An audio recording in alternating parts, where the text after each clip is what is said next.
ദുആയുടെ ഒരു പ്രത്യേകത നോക്കണേ. ബിസ്മില്ലാഹിർ റഹ്മാനിർ റഹീം.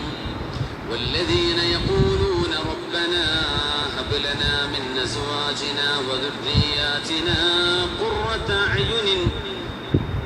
വല്ലദീന യഖൂലൂന റബ്ബനാ ഹബ് ലനാ മിൻ അസ്വാജിനാ വദുർരിയാതിനാ ഖുർറത അയുൻ വജഅൽനാ ലിൽമുത്തഖീന ഇമാമാ.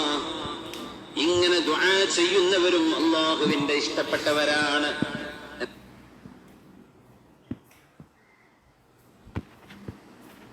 റബ്ബനാ, ഞങ്ങളുടെ രക്ഷിതാവായ അല്ലാഹുവേ.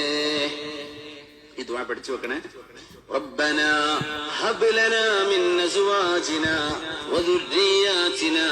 ഞങ്ങളുടെ ഭാര്യയിലും, ഭാര്യ പറയാണെങ്കിൽ ഭർത്താവില്, സൗജ് ആണിനും പെണ്ണിനും പറയും. അല്ലാഹുവേ, ഞങ്ങളുടെ ഭാര്യയിലും ഭർത്താവിലും വദുർരിയാതിനാ, നീ ഞങ്ങൾക്ക് നൽകിയ മക്കൾ, നൽകാൻ പോകുന്ന മക്കള്, അതൊക്കെ അർത്ഥമുണ്ട് അവിടെ. ഞങ്ങളുടെ എന്റെ മക്കളിലും എന്റെ ഭാര്യയിലും, ഒരു ഭാര്യ പറയാണ് എന്റെ ഭർത്താവിലും എന്റെ മക്കളിലും നീ എനിക്ക് നൽകണം. എന്ത് നൽകണം? ഖുർറത അയുനിൻ, കണ്ണിന് കുളിർമ നൽകണമേ. മക്കളൊക്കെ നന്നായി ജീവിച്ചു കാണുക, ഒരു വലിയ റാഹത്താണ്.